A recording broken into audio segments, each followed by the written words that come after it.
everybody, and welcome back to the Rocket Beards podcast. It's your boy HSR. What up, it's Sid. And we are back with another review. And before we do that, it's the housekeeping portion. So you can skip that. If you look in your descriptions, it'll point out when the episode starts. And you know, we are going to start with our favorite comment from our David Duchovny, Every Third Thought review. Double D. So we had a surprising reaction. It is the first time white women of, let's say, not being the youngest variety have shown up and watched anything, which is super freaking awesome to be able to reach white women. So yeah, it was pretty like cool. Women. So Madame Valerie Charlot was like a very honest review. David isn't the best singer for sure, but there's an honesty in the project that you felt, and the fact that he is humble about the music is quite nice. And I was like, that's true. That's true. That is amazing. And these fine people like engaged us on Twitter and everything. And honestly, I just had to say thank you to them if they happen to watch a Census Fail review. Spoiler alert. That would be amazing. And if they do, you are awesome. And if not, you could end up being in the next video by commenting on this video. And speaking of comments, we can talk about the Grind to 1,000 subscribers contest. So yeah, we're not actually going to hit the goal, but we're going to keep the contest going. We're going to anyway. hit the goal. The goal is 1,000 subscribers. We're not going to hit the stretch goal. We're not going to hit the stretch goal. So February how it's going to 20th work? Is 3 days away. We're not going to hit it unless you guys subscribe right now, which you're watching it in about and that would be like 7 hours from now. Super So awesome. just like yeah. in the future, now subscribe. Yeah, so basically if you subscribe to the channel, like the video, and leave a comment related to us or the review, you enter a raffle with the first prize being $100 of Amazon gift money, like a gift card. Plus you get to put a review out there, request a review from us and pick who you want to have it done. You can check out the request list. Oh yeah, that's there. Also in the comments, that's cool. So we go through comments is real, all of them there. If you comb through videos, you'll be able to start matching them up into a certain point. Second place is $50 and third is $25. Each of those come with a review. And if some miracle happens and we break 1,000 before February 20th, there will be two extra $25 is handed out, which is awesome and that's so cool. But if it doesn't, that's just $50 in our pocket that we didn't have to give out. Yeah, peace, deuces. Until the next one, because don't think this is the last time it's gonna happen. We're gonna break 1,000 and have new goals. Is all I'm trying to say. But check it. Be so much more money to give. Yeah, that's true. It is factually true. That will end up happening over time. But yeah, so for every video in the past that you go back and you comment, you like, and you do the same thing on, you just get extra raffles. I'm going to go through all the comments. It's going to take me forever, but I'm going to make sure that I get them all, clean them up, and we have a proper list. Use a random number generator and pick some people over YouTube Live, and that's how we're going to do it. On that note, yeah, I think that's about it for now. Why don't we get into talking about today's act? Sydney, why don't you introduce the album to all the fine people? Today, we're listening to If There Is Light, It Will Find You by Census Fail, who is a band. They are a band. Are a band? Census Fail is singular. Census Fail is a band that I listened to very sparingly in high school. I dated a couple of girls, I think, that listened to this band because they were part of that whole like subsect of like Warped Tour post-hardcore emo bands that were kind of coming out around the time. So I think I listened to one or two of their songs. I couldn't name it for you. I have no idea. They all kind of sounded the same to me. And fast forward 16 years later, I had no idea these guys were still making music. So there you go. Yeah, I was at the 2006 Warped Tour, funnily enough, and I happened to stumble upon this band Census Fail, and they caught my ear. I proceeded to listen to them, and me and the girl I was dating at the time checked out a couple of songs, as you do at a concert when you don't know any of the bands playing. I had made a mental note to check them out. And it's now 2018, and we are here. We're here. And I am checking them out. We did it. We did it. Started from the bottom. All that to say, I have not listened to much Census Fail in this vast period of time. It's funny. I think I might have been at that same Warped Tour. I think I might have caught that set too. It's possible. And Joan Jett was there. And entirely possible. Anyway, that's neither here nor there, except that once upon a time the Warped Tour came to Montreal. And we might have been there, and now we're here. Yeah, so basically I don't know much about the band as usual, but I did read an interview that gave us some, like apparently Syd read the same interview, gave us some context about the album and the feeling, like the fact that he's like the main guy is like the only original member left. It's kind of like his IP and the band's kind of built around him. I might be wrong. A quick glance. Fans, if I say anything here incorrect, please correct me, but understand. If you look, well, there's a couple of things, right? There's some lyrics later on in the album we'll get to that kind of back that up. But if you take a quick look at their Wikipedia page, there's like 12 ex-members. It's like one of those lists that's just like ex-members is huge. And so there are definitely members who have been with the band for a relatively decent amount of time for recent history, for sure. And that is not to say that he by himself is the sole source of anything.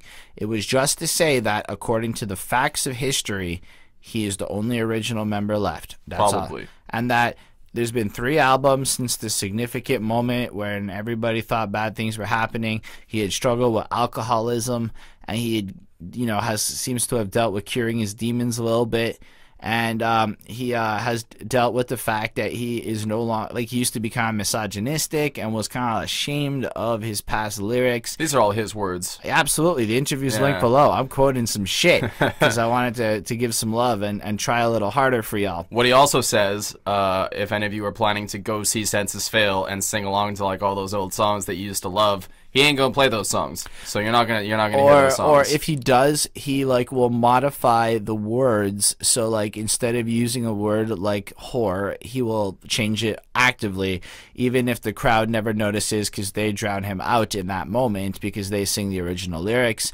But I wanted to say that I find it commendable that so one of the things I look for with a band that's stuck around this long is if they're making what I like to call like age-appropriate music. Like, I want to know that, like, as a 30-year-old, I see guys who are older than me who have like progressed in this game for a minute, who have done a whole bunch of shit that like they have evolved and are able to say new things while still creating cool music. And to me, that's an important thing to look for.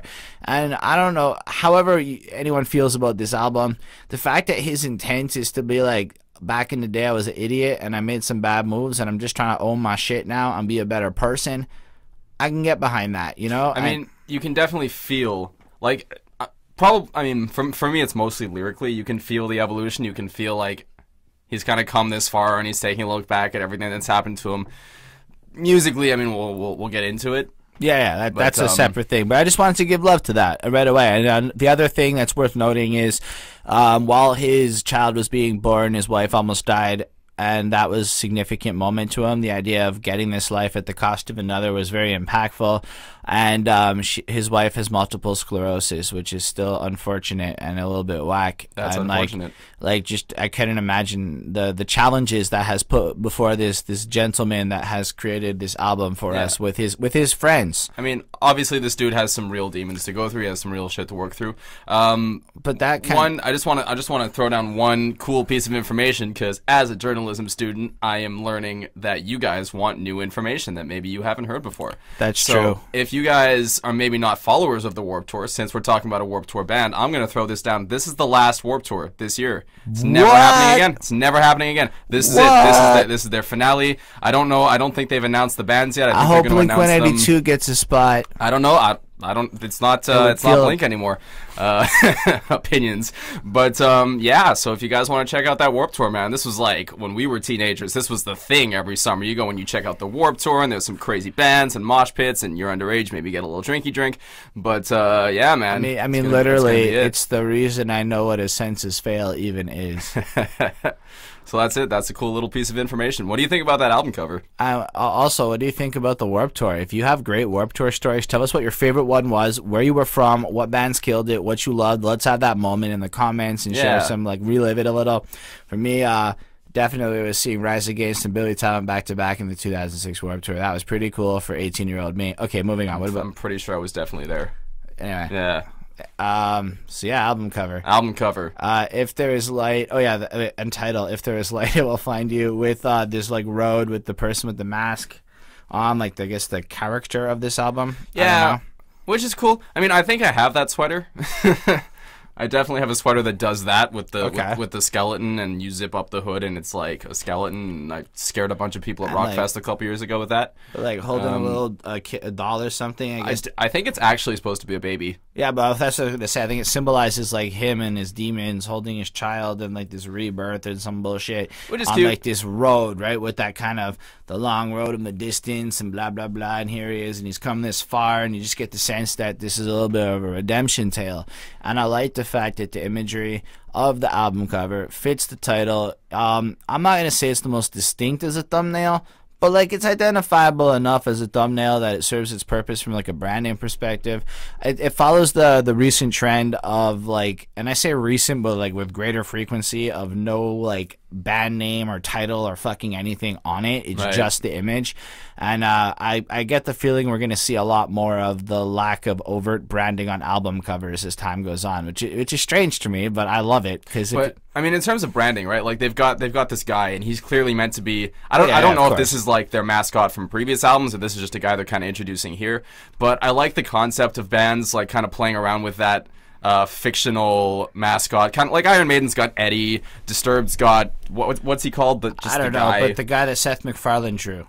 Yeah, exact. Todd McFarlane. Todd McFarlane. I knew it was a McFarlane. I know it's the Spawn guy. Relax, It's people. the Spawn guy. I know But who- yeah, you know, the Gorillas have them. They are the mascots. Booyah. But yeah, so it's cool. I don't know if this guy really has the staying power yet. I know he kind of shows up in one of the music videos, and he's kind of there and he's dancing around. So that's always cool for me from a branding perspective, and it's a different way to kind of brand yourself, put your image in people's heads I without just having your think- name or your Look, logo. as much as that's cool, this guy is so non-distinct compared to other efforts that Yeah. are so similar that it was my least favorite part of the cover was that guy. I agree with you. I kind of would have rather it had just been like some kind of like him with some like makeup on and two-faced or some bullshit. But what I'm saying is, it's cool when a band takes the step to try to do that. I agree, right? I agree. To I'm add not a trying to little take bit away more from your flair idea. to the performance. Whether or not it works, that's a different thing. You let us know. Did it work for you? Do you like this guy? Do you like this cover? Do you think he's... Yeah, all that fun stuff. Yeah. On that note, The title? Did we talk about the title? It's If there's- okay. There's a lot of commas in the titling of this album. I think 5 tracks have commas in it, and this is the title. There's a track, and so I noticed the use of commas. Yeah. I don't know why that's significant, but there's not a lot of commas in music. As a guy who like writes out track lists a lot, like not a lot of commas. I mean, I will say post-hardcore and emo bands and screamo bands have a particular affinity for titles, very long titles, that are kind of non sequitur a lot of the time. Yes. And this album very much follows that trend. I don't hate it at all. It was just noticed. It's to varying degrees of success, I think. Yeah. I feel like the title kind of conveys the general theme that is conveyed with the imagery that we previously discussed, and it is explored on this album in full, for real. Right. So it's apt and it fits. I like the concept of like, if there is light, it will find you. Just implying that there doesn't seem to be light in this place we are now. So I'm sending my love to you and hoping that if there is light somewhere, it will find you. But on the other hand, it could be like the perspective he currently has is if there is light, it will find you, and that you need to like kind of open up to the idea that there's light. Right. And anyway, that's that. My only thing is, and there's going to be a lot of this too on this record, and you know, this emo sentimentality, and a lot of emo bands have this, and whether they come by it honestly or not, there's always this sense of like, poor me. Right. Right? So it's like, if there is light, it will find you, not go out and find your own fucking light. Right? And that's you know, kind of a lot. Oh yeah, that's a whole other conversation. I don't disagree with that. I don't necessarily agree with the entirety of his philosophy. I just liked his intentions and wanted to bring light to that earlier. Right. We'll get into it track by track, I suppose. So let's do it. Let's double cross your fucking opinion.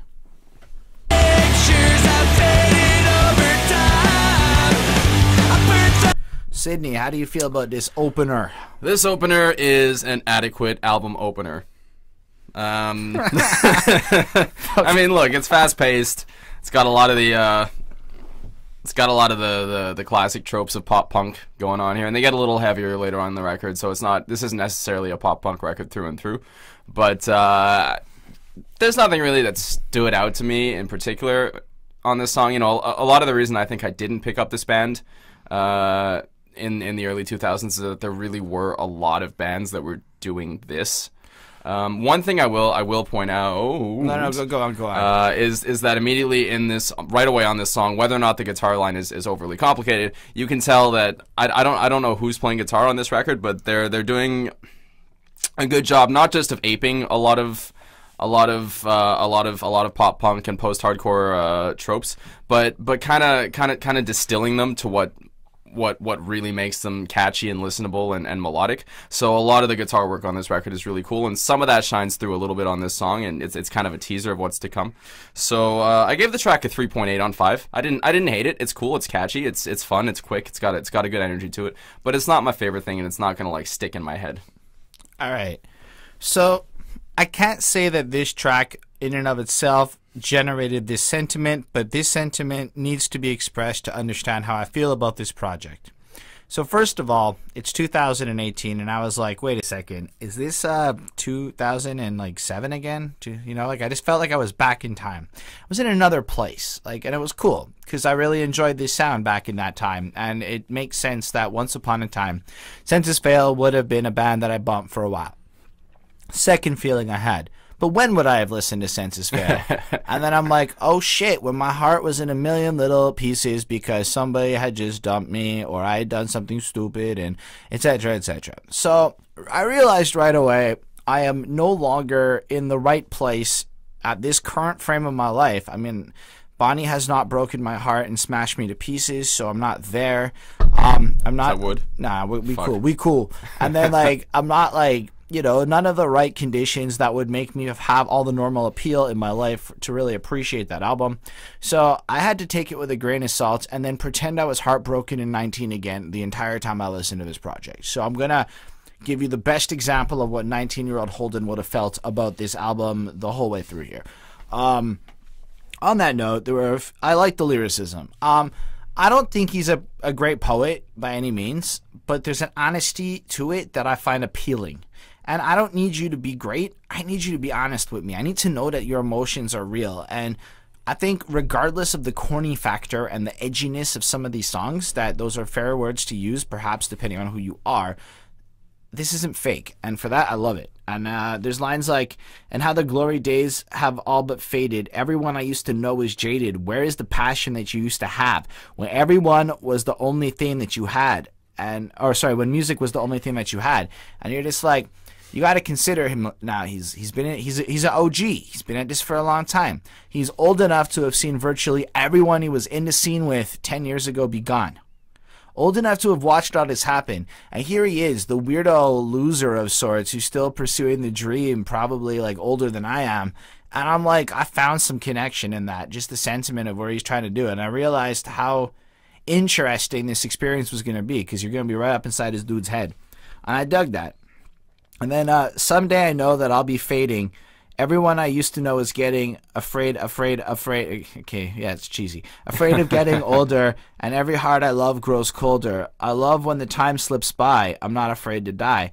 And I feel like as much as it, on surface value, comes off like a lot of the cheesiness out there, there's a certain degree of wisdom, acceptance, and growth that's kind of peeking in. He's speaking the lingo, per se, because if you want to reach your people, speak the language, but the message behind it is surprisingly and this is track 1, but it's surprisingly uplifting and relatable, and it isn't shallow, vapid, my heart's broken, aimless lyrics. It's here's something to maybe connect to, and you might have to deal with this shit one day kind of music. So I give it some love.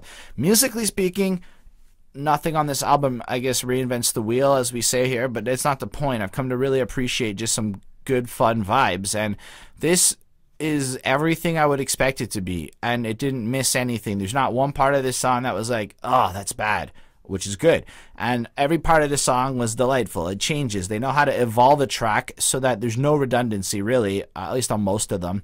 Yeah. And even if it's subtle, it's changing the drum pattern or something, and I really admire the experience you see of Buddy, who makes this happen. I think his name's literally Buddy, and his name is it's a nickname, I think, but yeah, Buddy Nielson. For the first time when I say Buddy, it applies. Yes, and he achievement unlocked. He made it. He makes it. You can see his experience poke through what works and what doesn't, and I appreciated that. So I give us a 4. I definitely get that. I think, you know, in the same way that you're coming at it from a place where, like, when you were 19, you would have loved this record. Like, I'm back at a place where if I were 19, I would have hated this record outright. Like, I hated any band that sounded like this right up until, you know, I was 23, 24, and I started listening to other music and started realizing, like, oh shit, people can make music that's not metal, and I can look at it like that and I can enjoy it. So I'm at a place now where I can appreciate a record like this more than I could when I was younger. And I'm like, I like had a little bit of trouble getting into it at first, but when I did, like, listen, my first listen was not like when I do the review. My first listen was like, oh man, what am I gonna like about this? And then I got into the right headspace for the album, and I fucking ended up having a very different experience than my first reaction. Fair enough. Do you take the elevator to the Gallows? Only on Thursdays.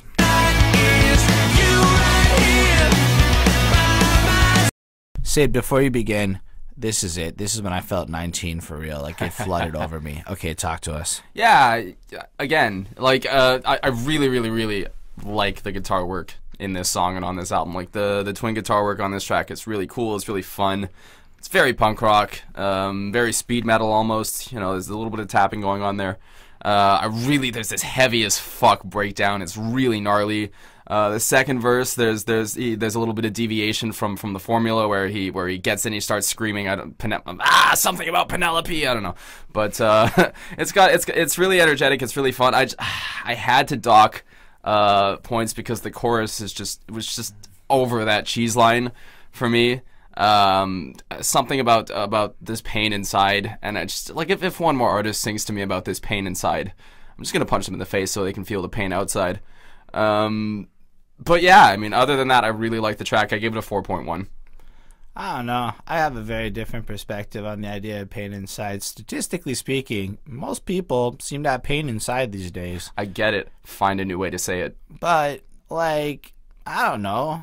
I don't hate it. I know it's overused, but, like, sometimes hearing the overused trope done better than other people, I'm okay with it. Done worse than whatever.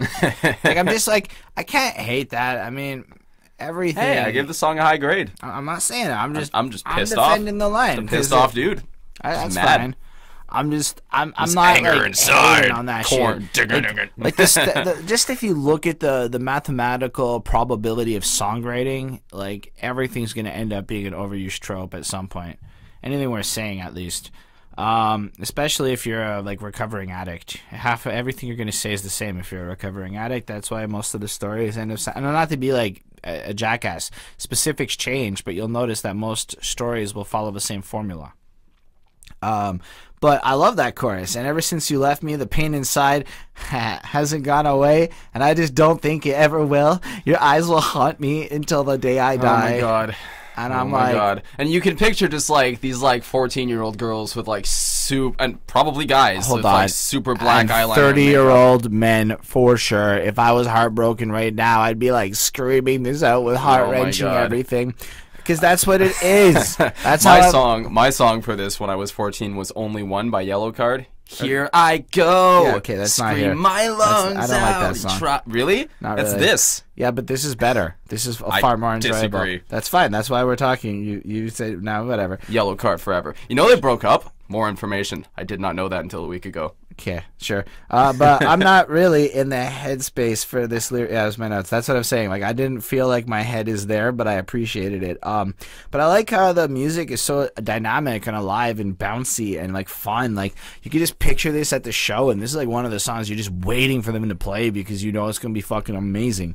What a time to be alive. But I'd be fine if it was my last night. I'm it's I can't help but love it but hate it at the same time. It's okay, I'm with that. I got something, I don't know what that word was, but for my endless motion, take me out my misery. The only thing I need tonight is you right here by my side. And right, I'm not heartbroken enough for this shit. I'm really not. But I still fucking know that one day, if that ever happens, this shit is an album I'm gonna put on because it's totally gonna fit that need. So for me, this shit's a 4.5 on 5. I recognize what it is, and I love it for what it is. There are other bands that I have that do that. Bring Me the Horizon is a band that I know that if I ever go through a breakup, I can put them on. You know what I mean? But it doesn't take away from what this is. I have to. I get that he's coming from an honest place. This came out in 2018 when it's not really what everyone is doing. I get that this is coming from an honest place. Like, I get it. I get that he really goes through the shit, that he feels it, that he has anxiety problems. Like, it's this is a sound that is almost like an antique that is being brought back to life in the form of new music. And I love that. Personally, you don't have to. We can disagree on that. It's not a matter of that. I'm just trying to defend it for what you're saying. Because I think it's incredible that I feel like literally this could have been the hit single that came out when I was in Cégep, or that's our college, back in the day. Yeah, I don't think this music went anywhere. Like, I think bands are still doing this, so I don't...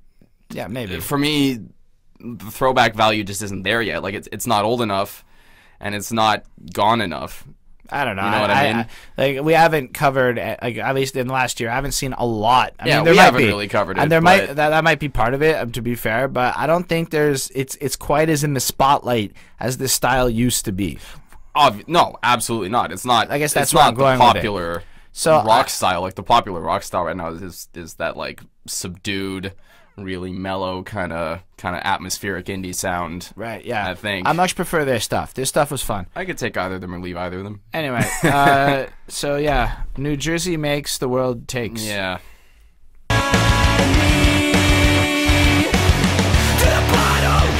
Yeah, what do you feel about this one? I don't actually have a lot to say about this one. Until I talk. Yeah, probably, actually. I'll have more to say in response to that. But, I mean, I don't like this title. I'm going to give it to you. I don't like this title either, but that might just be being 30 and old. Maybe, but New Jersey makes, the world takes. Like, it rhymes. It's got a comma in it. It's one of the comma ones. It does ones. have a comma. I wasn't a big fan of the use of commas in these song titles. I mean, I'm going to be one of those everywhere makes and the world takes. You know what I mean? Like, deal with it. I don't know.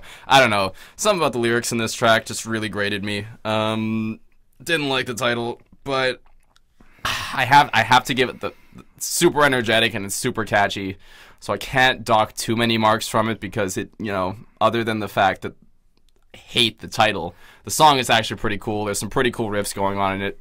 It's not overly original, but it's definitely something that I could see rocking out to it in a live setting. So I gave it a 4 on 5. I liked it more because what I realized here was the substance behind this album, and this is like all that music he used to write, but with better, more proactive lyrics, making it a really valid use case for rewriting a lot of the maybe been done things, because he recognizes that him and his influences were negative forces, but they still make this sound, and the sound is good. So now swap out that old music for basically, I guess, the same thing, but with cooler lyrics. So it's an interesting thing is what I discovered. So because I've lost so many to the needle, I've lost so many to the bottle or the needle, I can't take another funeral. And weirdly enough, on Papa Roach's last album, they expressed a lot of the same sentiments, right? So these are guys who would have, like, at least in timeline wise, come from the same timeline era. I know Papa Roach is a bit older, but they still would have come up. They're still both around today, and I have very similar feelings towards Papa Roach. That's fine, but what I'm trying to convey is I'm noticing this habit of these guys now who are expressing the pain and remorse over how their lifestyles may have been not as glamorous as everyone thought once upon a time. And it's interesting to just see this new generation of rock stars starting to come through with their tales of woe, but doing it more through the music than through books and interviews. Anyway, that's just my general thoughts on this.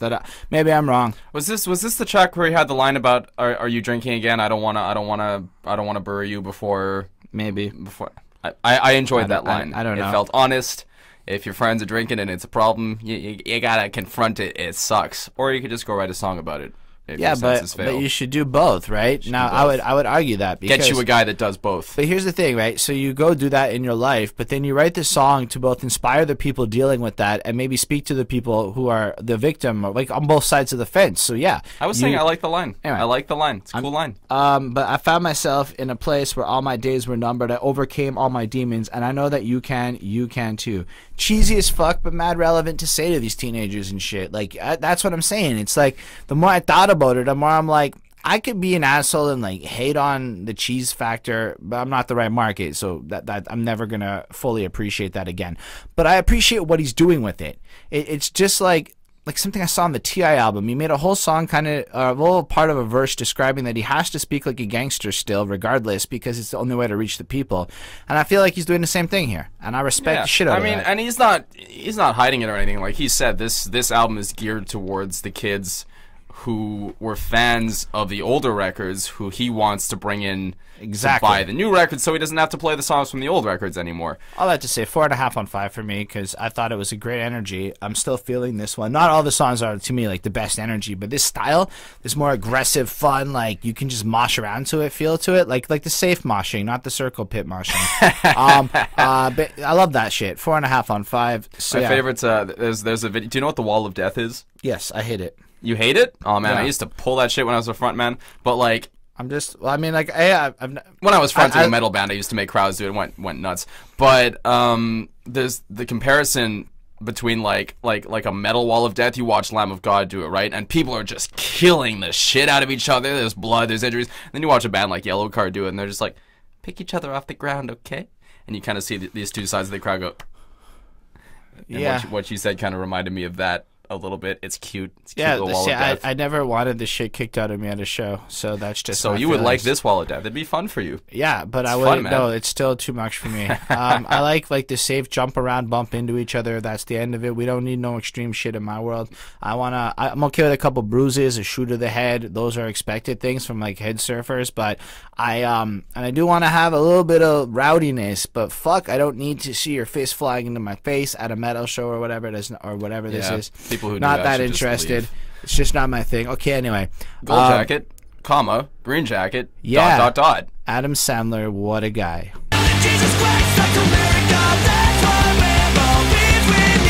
All right, Sydney, tell us how you feel about this track. Okay.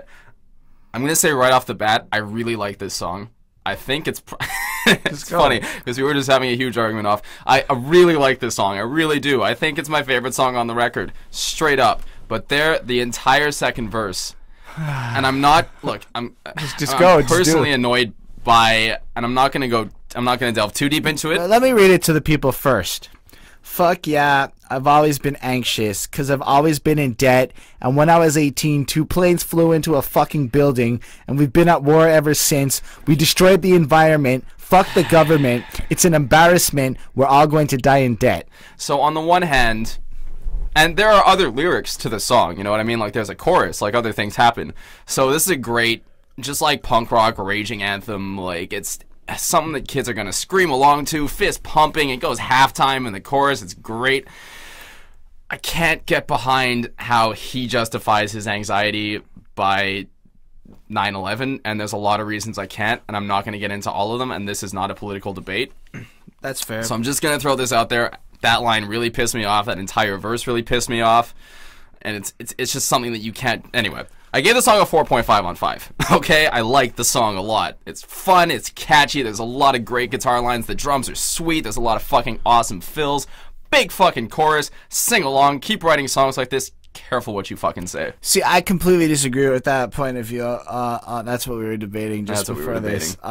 Because first of all, I think that what's more relevant is that debt causes us anxiety before anything else, and I mean that is drilled home at too. The beginning and the end of the verse. Sure, but that's first off, get out of debt. You know what? I have to disagree with you. When I was like, and I'm not saying that this is like, and I'm going to tell a little story about myself, and I'm not going to say that I was smart or wise, but I was 18, so the expectation for me to be smart and wise as I am as a fully grown adult should not be the same. 18-year-olds are susceptible idiots. Right, but he's not 18 anymore. But he was, and he's But talking not about now. his past. Singing, no, he's singing now. I've always been anxious because of this. Yeah, he's saying Right? that my anxiety stemmed from this period of my life, and these are the things that created it. So it literally. But he's still anxious about them. No, he said it started with this, and I'm still anxious. To say that he's still anxious because of the 9/11 and wars is a little bit different than how I interpret the verses wording and grammar. That's how I interpret the verses wording. How about this? You guys Let us settle this Let for us us. know. I don't want to debate it,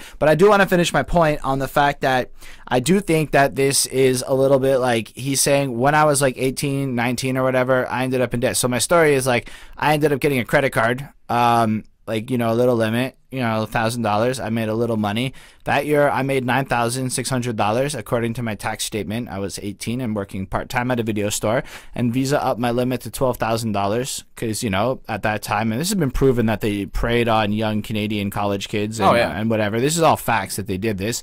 And then I ended up amassing $12,000 in debt by the time I was 21 because I had access to it, and it was stupid. And I can admit all that now, but to say that that didn't create anxieties in my life for years, dude, I still suffer from the anxieties created from those stupid actions I made. I'm still hypersensitive to money. I get it. We're all in debt, but specifically because of the anxieties that got created over my debt, 12 years ago, I am still a little bit anxious over that. So I can't hate that because I'm not writing that into my songs. Don't get me wrong. That's not what I'm doing. But I can't hate that he would still have those feelings because I still harbor some of those feelings. So I'm just saying, for me, that's how I approach this at least. I have a really different reason for being annoyed by it, and that's all I'm going to say. That's fair. So that's cool. You guys can tell us what you guys think. But there are lines that really do sell the more granular idea of the song. I'm a millennial son of a bitch. I'd rather die poor than give in. I'm not lazy. I just don't give a shit about material things. Which fair. Which is fair. Fine. Because I also kind of, again, feel a little similarly. Weirdly enough, I don't like that many material things unless it's technological and it's cool. And then I resist the urge to go buy them, and I just ogle them from afar with exceptions. If it's practical, you can buy it. If it's not, I don't know that I would. But, man, they have robots and shit now. Anyway, that's a distraction. But I like that kind of stuff. But material things in general that's something that's common. You'll see that all around. All these people are quoting, millennials aren't doing the things the older people did. And that's interesting.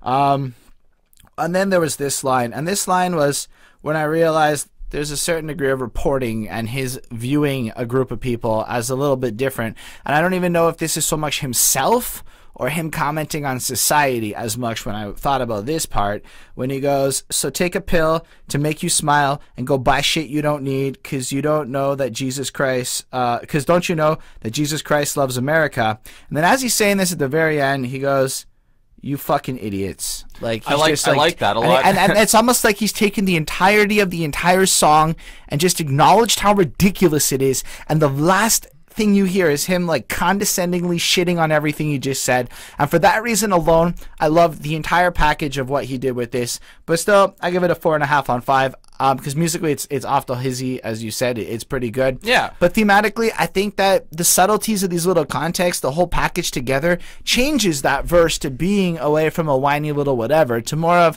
look, you can't deny the fact that most people seem to have this sense of feeling and why they're frustrated.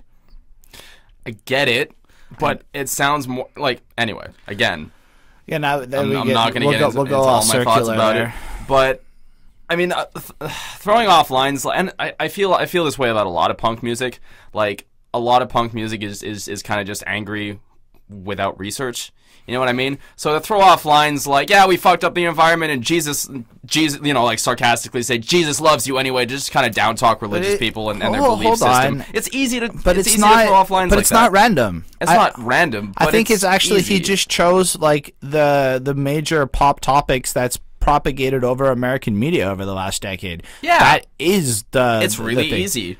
But I don't. It's by the numbers. I'm not. But the thing is, if it was by the numbers, everyone would be doing it. They do. And I feel like very few people do it with honesty. People do it by the numbers is when you don't actually believe that shit. If this is what the dude believes about, and this is how he came to these conclusions, I don't really feel it's by the numbers. It's too authentic for that. It's not the greatest. I don't think you listen to enough punk rock. No, but I also don't find a lot of I also feel like a lot of things are by the numbers these days, and it's hard to find authenticity. So when I do find it, I really appreciate it. Now, if you guys can recommend dope authentic bands that I should be listening to that I'm completely missing, I'm cool with that. I'm not saying I'm the most educated person. I'm saying that I don't feel that this is some by the numbers watered down crap. I think this is the guy lived a life. By the numbers and watered down is different. Okay. I didn't say it was watered down. That's fair. You did not. But I also don't think this is the most standard by the numbers. I think it's very standard. Maybe. This record is pretty standard. Maybe. But it's first breath and last breath. Another comma. Are the same. Another one.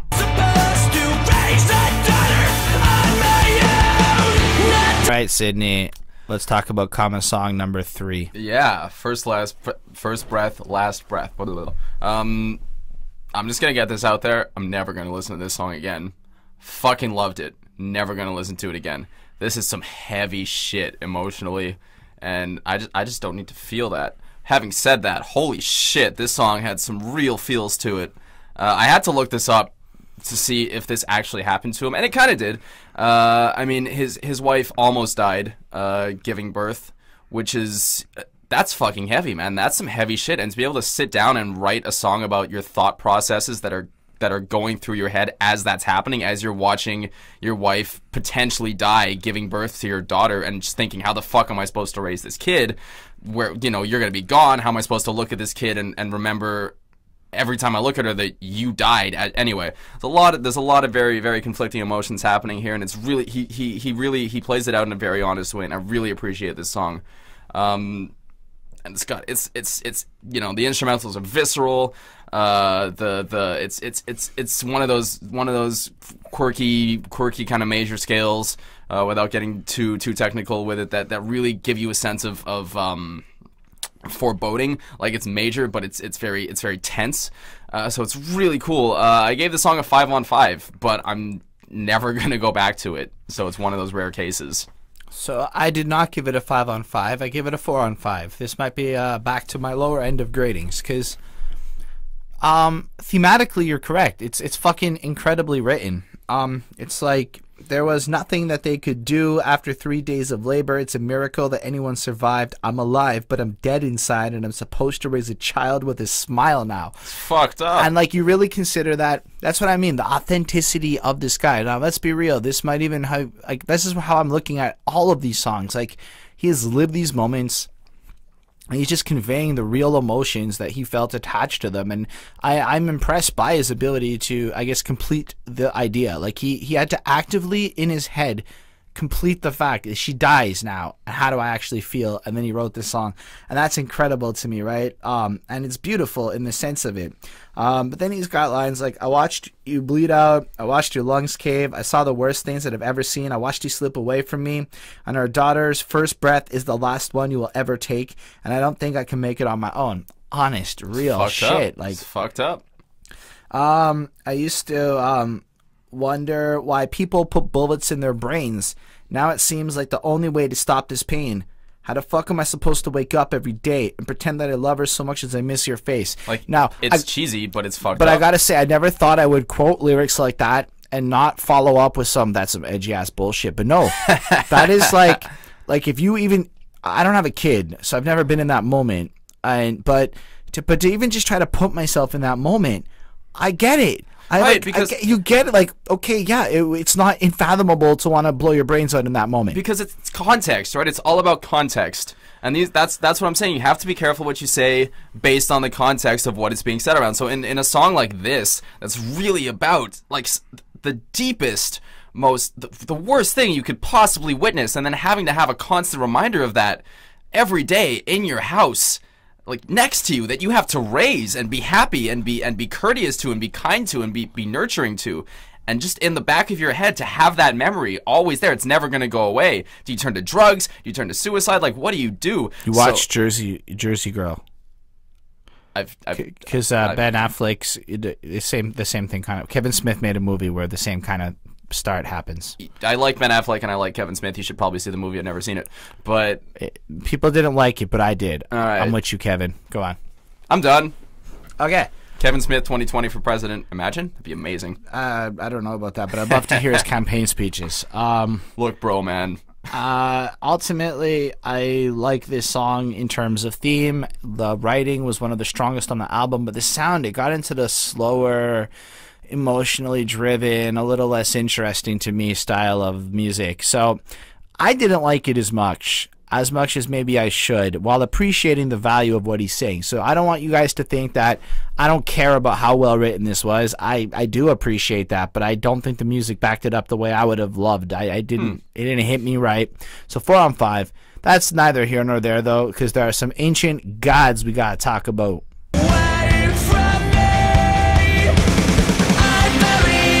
Sydney, talk. I mean, really?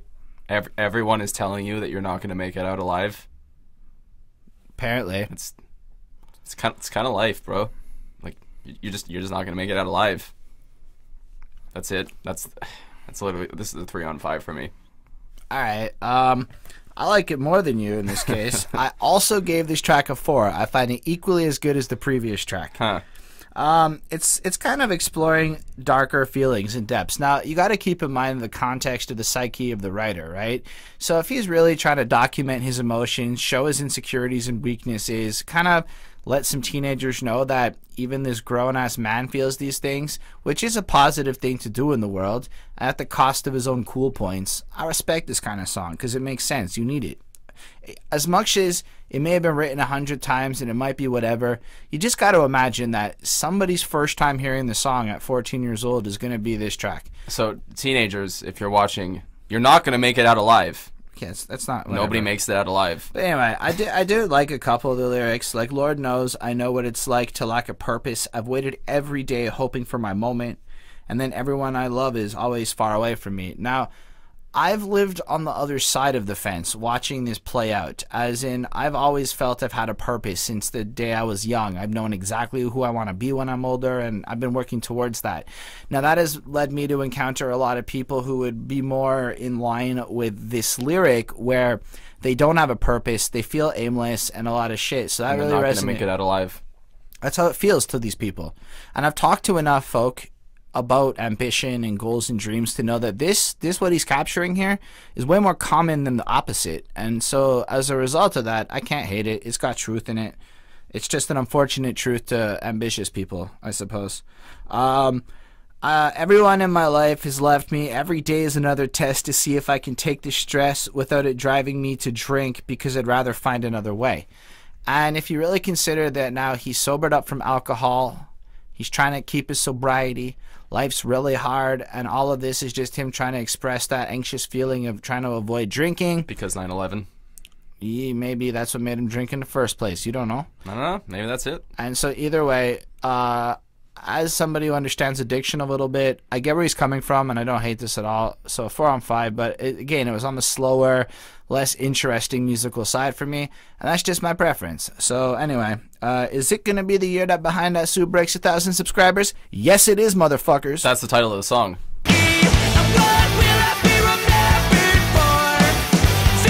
All right, another track, another Sydney opinion.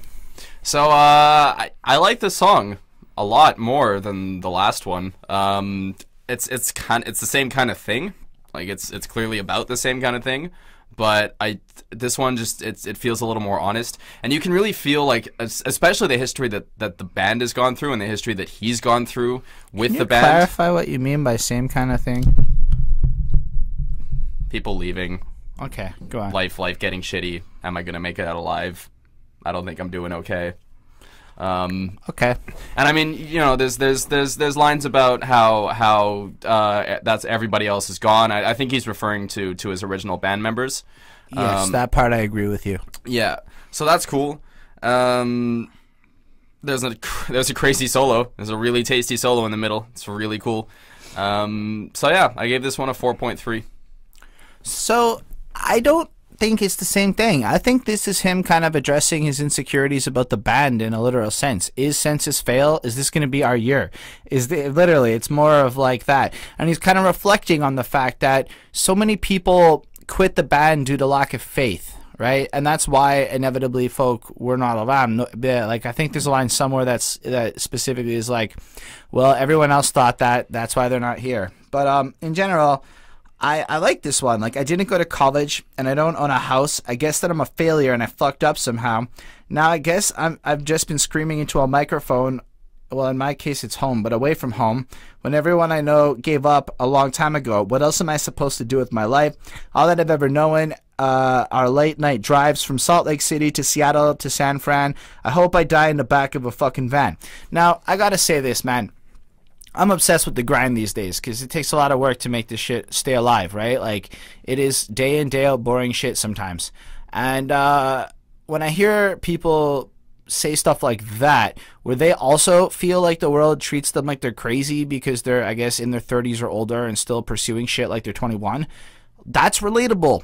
And it makes me appreciate that shit a lot more because I kind of live through some of those moments a little bit. I dig it. I think it's the subject matter is very similar to the previous song. Sure, I think it's maybe a little more specific. But when I was younger, I was a mess. I must admit, I said and did a lot of stupid and selfless things. I never thought that it would last this long, and neither did the others, and that's why they're all gone. Oh, I wrote that down. So I think this one is a little like the last one was a little bit like a little broader. A little bit more like he as an addict is feeling trapped and trying to stay sober and is trying to cope with the strong anxious emotions. This is more about, is my band going to make it because nobody believed it and I'm still here, but really we haven't fully made it, so is it going to still be there? Why am I still doing this? But I can't help it. And so am I going to make it out alive? So in a sense you're right. It's I guess addiction swapping. I'll give it to you. They're both about how one addiction got replaced with another. It's almost like this is a response to the previous track.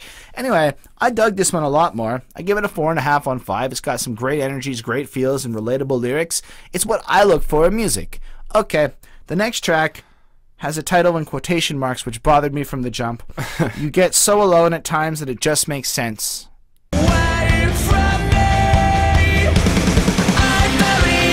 Okay, let's do it. Quote time. Syd, go. The less said about that title, the better. Oh my god! When a song just starts off just with such a gnarly riff and then just doesn't fulfill that promise, you know what I mean? Like it's like the riff was they just lost it. They just lost it after the opening riff, and I gave it a 3.5 on 5. I completely disagree with him. They kept it all the way through to the end. This is my favorite song on the album, and I gave it a 5. I fucking hate the title. Really? I fucking hate it a lot, but I can live with that title because the song is good and enjoyable. The energy is amazing. The music is fucking popping. It might be like my favorite composition on the album, just in terms of keeping me engaged. I like lyrics, like I love the way that you don't give a fuck what anyone thinks, and I'm trying so hard to think like that, but I'm the singer in a fucking band and I'm still neurotic as shit. I don't know. It's not original. It's not even terribly interesting, but it's just so raw. And I like banal. Raw. It's like, but the way he comes at it, I believe him. I just listened to 7 songs of him proving that shit, so I can handle this one, you know? Something that I don't think either of us have given enough props to is that he does have a very biting, very powerful voice. It's kind of whiny. It's the kind of thing that I can see turning people off, but if you can get past that initial whininess, it's a really, really strong voice, and it's got a lot of charisma in it. But he's also got a good use of language, like, my love for you will never die until the flesh rots off my bones and I'm smashed into a million flakes of dust. See, I know. You know, like it could have been like an RNG generator on a website, like make your own emo lyric. You know what I mean? And you throw a bunch of random words into a generator, and it gives you that line. So I can't say he has an amazing use of language. It's good. I enjoyed it. That's what I'm saying. It's fine. Okay. The way I see it is sometimes you hear lines like this, and it really is just pure drivelly nonsense. Context. And the context behind this guy makes me appreciate the line, because it makes sense now that I paid attention to him. Fair enough. This is one of the few times where I'm kind of like, I'm really glad I looked up a couple things about this dude before coming in here, because I would have had a really different tone possibly. But I also dug the I won't lie, I won't lie, I won't lie. This could save your life. I'm so afraid everything that's wrong with me will become part of you, and you will never see I won't lie, I won't lie, I won't lie. This could save my life. Like this recognized, like he feels like there's the salvation in this thing or this person and whatever. And I know that it's not original and it's cheesy, but I can't help but think it's really well done. 3 times. Every single time. I got tricked. I was like, oh man, this riff. And then just...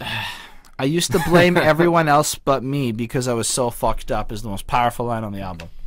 Okay. Because he's on... That's what people do. And now he's willing to blame himself. Anyway, okay. 5 on 5. I love the track. It's okay. You don't have to agree with me because Orlando and a Miscarriage. Hey.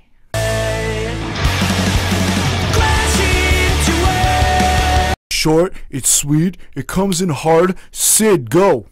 I mean, that's pretty much it. Short, it's fast, comes in, does its thing. It's got a good chorus, a little more urgency. It's got one of those like intros, which is a punk rock thing to do. A lot of scratches going on, power chords. I like it. You gave it a 4 on 5. I also gave it a 4 because I liked it less than the last couple of songs. Lyrically, it did very little for me.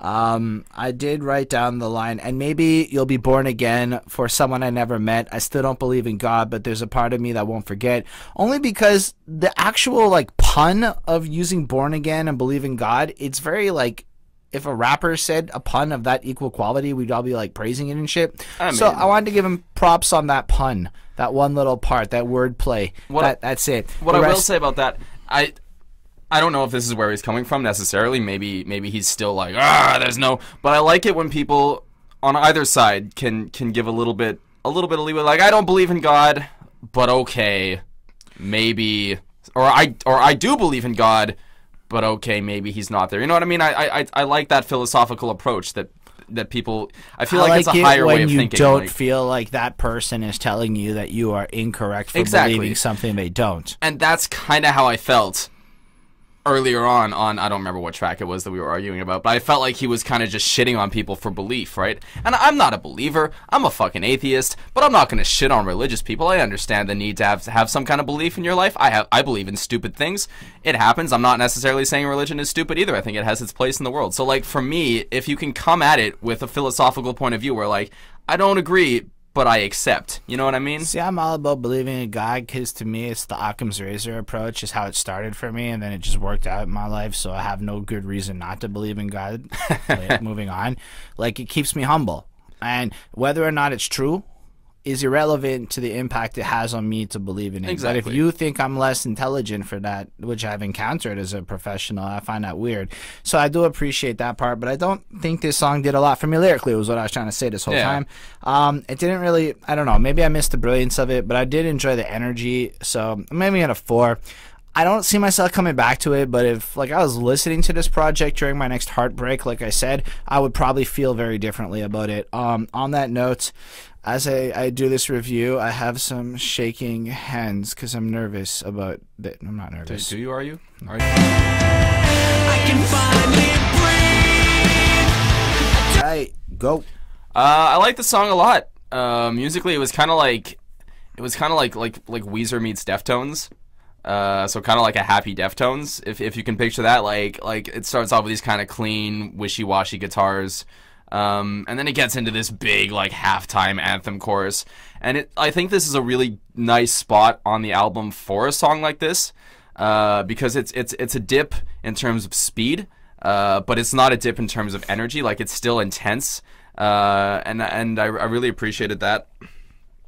I really like there's like a section in the middle where the vocals kind of do this canon thing. They're kind of call and response type of thing going on. So I really like that too. I really dug this song. I gave it a 4.5. I gave it a 4.25. I like this song more than, I guess, the lower end of this album for me, because it did have a little bit of substance. It reapproaches his anxiety, and it's almost like the earlier song is younger him, the one that you don't like, I mean, and it's trying to categorize who he was. And this is a little bit more of who he is. He still has his little shaking hands and whatnot, but you get the sense that he's kind of come to terms with things. He's actually okay being alone.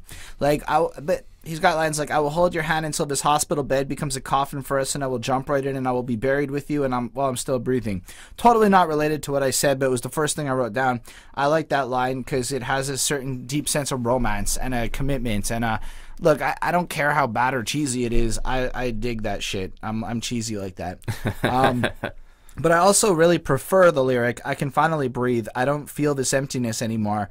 This heart that once was broken is all that I have left to give. We cannot stop the ship from sinking. We cannot stop my shaking hands. Hold on to the only love you have, because you're nothing on your own." And there's so much packaged into that. The idea that you still need people, but like you can't maybe be as obsessive, but you kind of also have to do things on your own. And that's a really complex idea that really is real. Like, relationships are funny things. You're supposed to be codependent and you need the other person, but still independent and not need the other person, and find a healthy balance between the two of those things so your relationship crumbles. So hard work. It's fucking complicated, and I appreciate where he's coming from. So I do feel that in general, you get the sense that he's moved on, and we're getting like he's in a better place while still struggling, but he's better while still struggling, and that's dope. So that's cool. 4.25. Musically a little less interesting than the previous one. But anyway, I dig it like kind of in between the ones I said were less good and the ones I said I really liked. So that's how it got there. So you're gonna stay what you are, bro? Yeah, while he saves the day. I'm scared to death that I will never. The song is The Rock Show.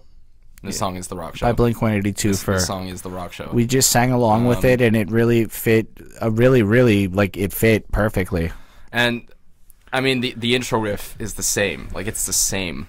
So I can't judge this song on any merits other than it's The Rock Show. And I'm not going to sit here and say, like, maybe Senses Fail has never heard Blink-182, because that's a stupid thing to say. They're a pop-punk band. This one gets a 3 on 5. Like, I'm sorry, it's not original enough. So I'm totally willing to just say maybe Senses Fail hasn't heard The Rock Show in a decade, because I don't even remember the last time I fucking heard that song. So then they accidentally rewrote it. I don't care. That didn't take anything away from the song, even now that I know that. So but I didn't give it a 5. Had I given it a 5, I might have rechanged my grade. So it kills 5 status. You're right. Otherwise, mathematically speaking, most music will end up being repurposed. Marilyn Manson wrote a whole song about that shit. It's just gonna happen. I don't hate it as much as you might. Maybe I should. Maybe I should be more critical, but I'm just not. I'd rather enjoy what's there. All the maps of the world have been drawn, except there's nothing to explore except your face. I keep getting older, but my heart stays the same age. I never want to live forever because I'd have to watch everyone die. Death is what makes this whole life meaningful and keeps me alive. And that's surprisingly mature and shit. Again, like, grown man, fucking, like, understanding complex emotions. Like, he's taking the time to think about those things that we normally escape and avoid. Like, he went through the phase where he was escaping, and then he's come to terms with it, and now we're getting the result of a person who's come to terms with their problems and is working on them. That's cool. The title of the song is a nod to the Saves the Day album, Stay What You Are, which in 2001 inspired everything they do. Hooray. So that's kind of where that comes from. Saves the Day, if you're curious, are another band like this. Yes. And then I really like the line, the older that I get, more I find that each moment is a gift in time, which is something I'm personally starting to appreciate. Like, it's like they say that time speeds up as you get older. So I looked into that. And time speeds up as you get older because we tend to not have more and more novel stimuli. We tend to repeat the same actions. And due to the lack of novel stimuli, meaning new things happening, you kind of perceive time speeding up because you're essentially boring yourself. So that is the theory so of relativity. So if you can learn to appreciate time and the little moments and things, you'll actually slow time down again and enjoy life like a youngin. So go do something new today and have a novel experience. Remember that one time Einstein was like, time is relative? And everyone was like, oh yeah. So 4.5 on 5. I really dig it. It's a great energy, really fun, really lifts you up. Really good song before the closer. I think it's a good like pick me up, especially for what comes in the closer. So let's migrate over to that bad boy, because if there is light, that shack will find you. Title track.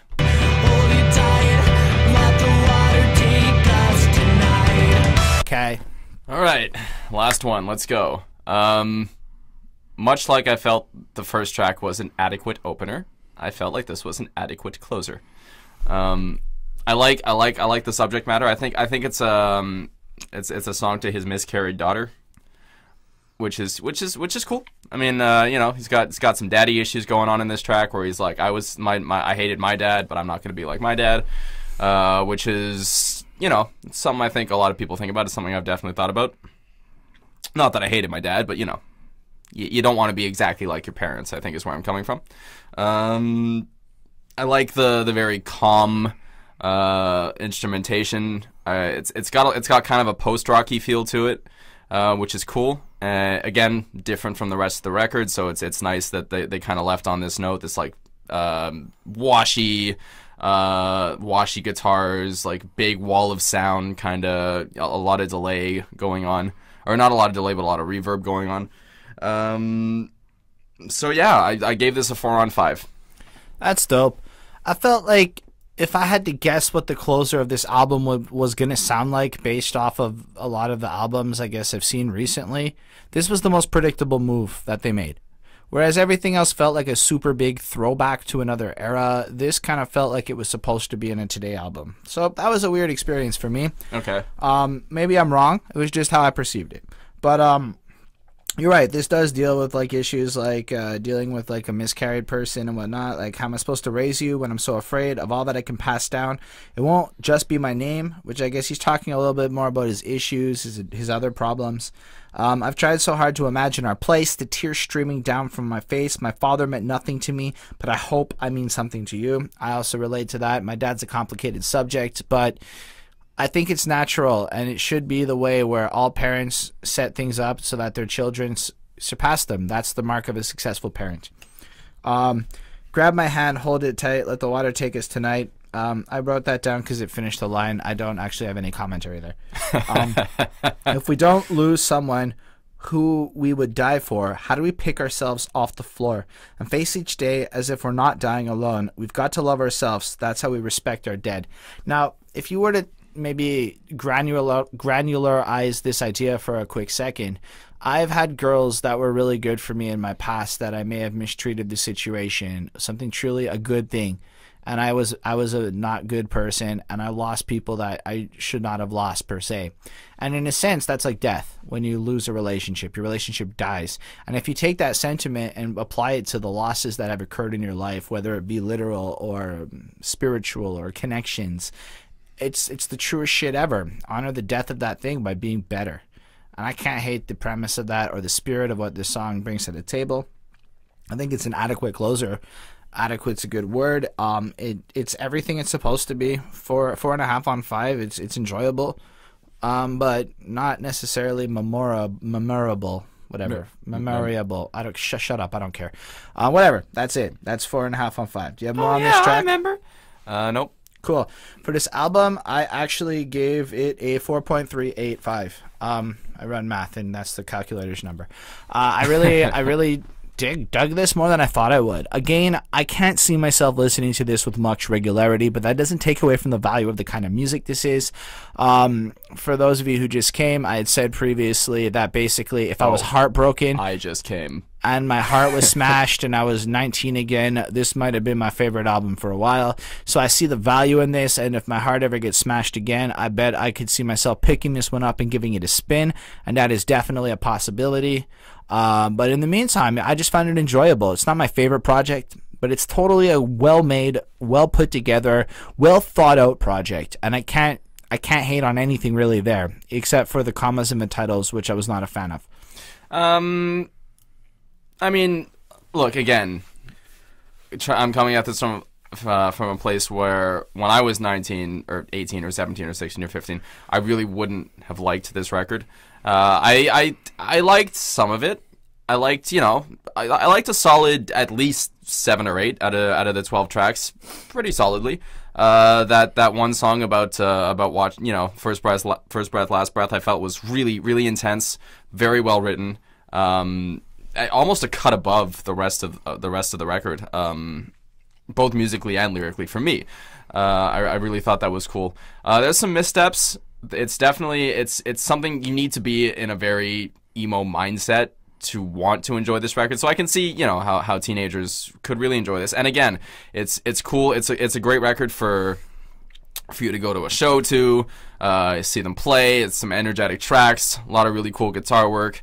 You can mosh out, you can rage, you can sing along. It's that kind of record. It's very dark subject matter. I don't know that it's necessarily always handled in the best way, and it's not something that's like an everyday listen. So I'm gonna go ahead and drop a 3.8 on this thing. It's not terrible. It's not amazing for me. I'm not gonna go back and listen to it necessarily, but I recommend it if you're into this kind of like post-hardcore sound, a little more melodic, a little more polished, a little more bit on the nose lyrically, not necessarily anything, not really any metaphors going on here. It's all pretty literal. So that's cool. Yeah. All right. So thank y'all for watching. We totally Thank you. appreciate it. Don't forget to leave a comment telling us all about how you feel about the album, the band, our review, anything you want really. And by leaving that comment and liking the video, subscribing to the channel, you do enter the contest, which is described at the beginning of the video. On that note, we will catch you again in the future. We appreciate you very much and have yourselves a wonderful week. Rock the